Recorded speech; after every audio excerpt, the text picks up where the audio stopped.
को संकोच में नहीं डालना था। एक बात तो हुआ, पूरा मत मानिएगा, कभी भी भगवान को संकोच में नहीं डालना चाहिए।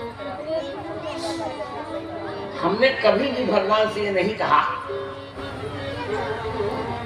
कभी भी भगवान से हमने ये नहीं कहा कि मुझे आंख दे दीजिए, नहीं,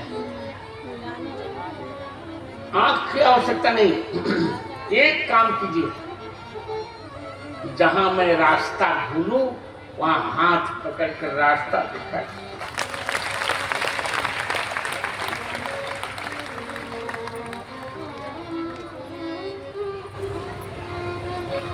तत्तेनुकंपां सुसमीक्षमाणो भुञ्जान एवात्मकृतं विपाकम्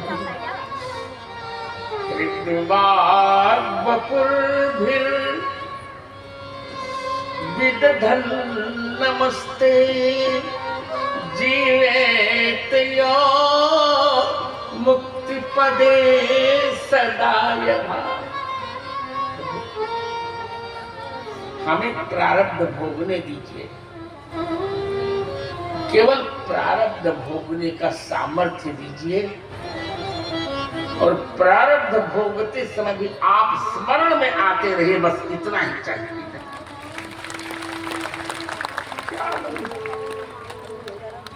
तरकीब पड़े।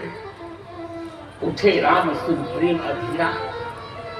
लक्ष्मण जी ने बता दिया, भरत तुम्हारा प्रति माता, राम प्रताप प्रकट यही माही। राम जी उठे राम सुन प्रेम अधीरा, कहूं पट कहूं निसंग धन धीरा।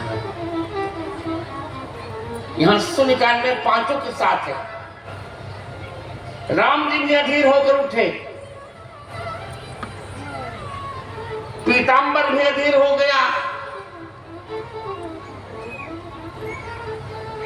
दोनों तरकश अधीर हो गए, धनुष अधीर हो गया, बाण अधीर हो गए, भगवान का दुपट्टा नीचे गिर पड़ा, दोनों तरकश नीचे गिर पड़े, भगवान के हाथ से छूटकर धनुष गिर पड़ा नीचे, बाण गिर पड़े नीचे। अरे क्या होगा? लक्ष्मण जी ने कहा, भैया अशुभ हो गया। क्या अशुभ हो गया? कहा, वीर का हथियार गिर जाने में उसकी हार होती है। अरे कहा, पगले, मैं तो पहले से भरत से हारा हूं, हारे खोल जितावे मुझे हार में क्या करती है? बरबर से उठा, चलेगा। एक युवक दूसरे युवक से मिल रहा है, इतिहास नई करवटें ले रहा है। देवता देवता फूलों की वर्षा करेगा। ये है भारत, और ये है भारत का युवक। भारत का युवक ये चौपाटी में चौपट नहीं हो रहा है,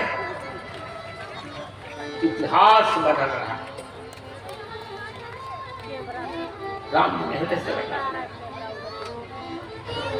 थोड़ी देर और चर्चा करूंगा। सबसे मिलने पर भरत जी ने कहा, भगवान आप श्योर लौट चले। यहाँ 4 बैठकें बहुत महत्वपूर्ण हैं। पहली बैठक अयोध्या वासियों के साथ भरत जी की हुई। गुरुदेव ने कहा, अयोध्या वासियों, राखे राम रजाए रुख। राम जी का रुख देखो, देखकर काम करो तो हमारा हित होगा। ठीक है। दूसरी बैठक राम जी के साथ हो रही।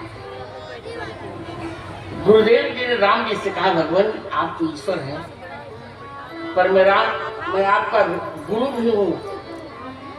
मोरे जान भरत रुचि राखी।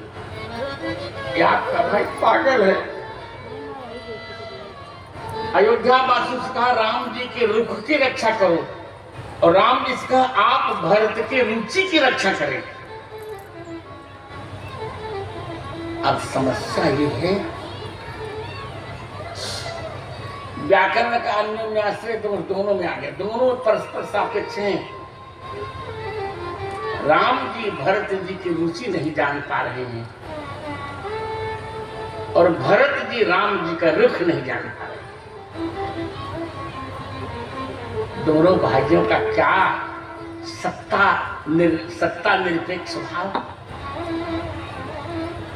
राम जी सर्व की शिरोमणि है, पर भरत के प्रेम सागर में डूब गए हैं। कहत भरत गुणशील स्वभाव, प्रेम पयोधि मगन रघुरा। क्या होगा अब? अंत में भरत जी ने कहा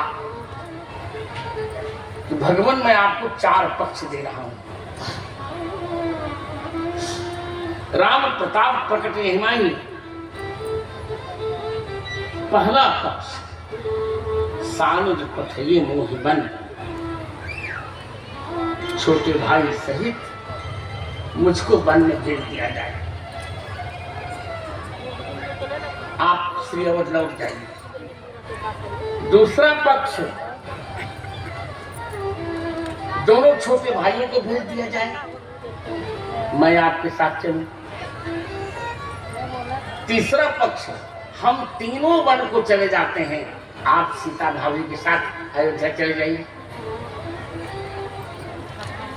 और चौथा पक्ष, जिससे आप प्रसन्न हो वही कर लीजिए। 4 पक्ष दिया राम। क्या आनंद है। भरत विनय सादर सुनिए, करी विचार बहुल, करब लोक मत साधु मत नृपनय निगम निचर। जय जयकार हो। क्या जय जयकार।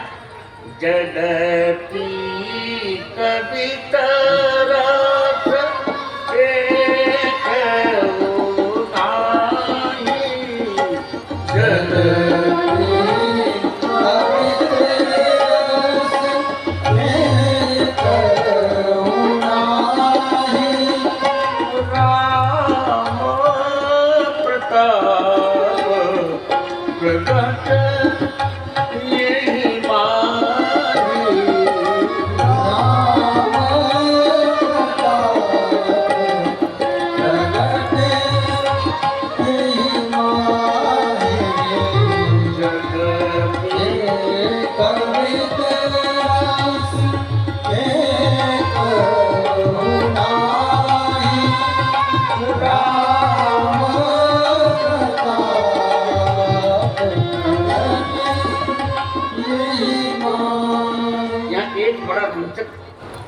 रोचक प्रसंग है।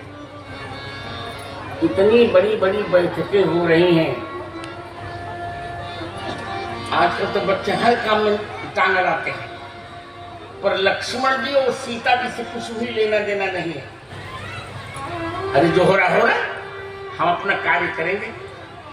प्रत्येक व्यक्ति को अपना काम करते रहना चाहिए। मुझसे लोग पूछते हैं कि भगवान की सबसे बड़ी पूजा क्या है? मैंने एक ही उत्तर दिया, अपने कर्तव्य का निष्ठा पूर्वक निर्वहन।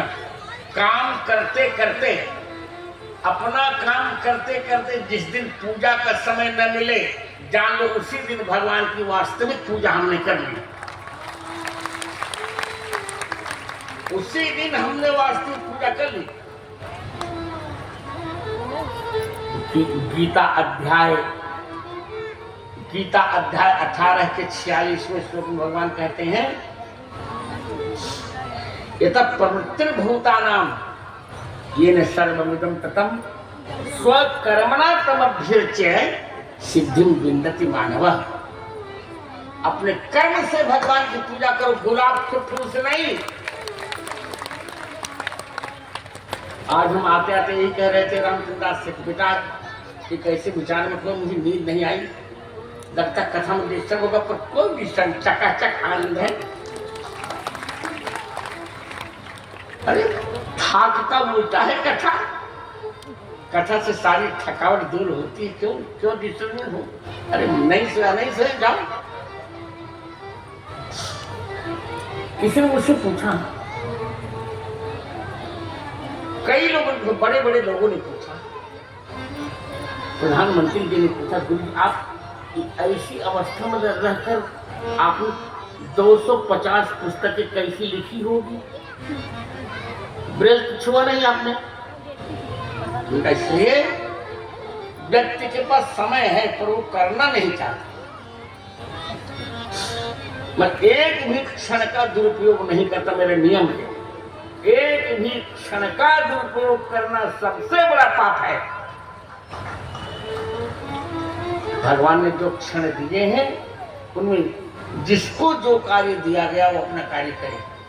मैं आचार्य हूँ, आचार्य का कार्य है ऋग्वेद से लेकर हनुमान चालीसा तक का चिंतन, और मैं बहुत सफलता से, मैं बहुत प्रसन्न हूँ अपने जीवन से, बहुत प्रसन्न हूँ।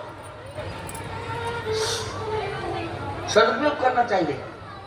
अब देखो यहाँ बहुत मधुर, लक्ष्मण जी सीता जी से कोई लेना देना नहीं, पर कौशल्या जी के मन में एक बात चल रही है, यदि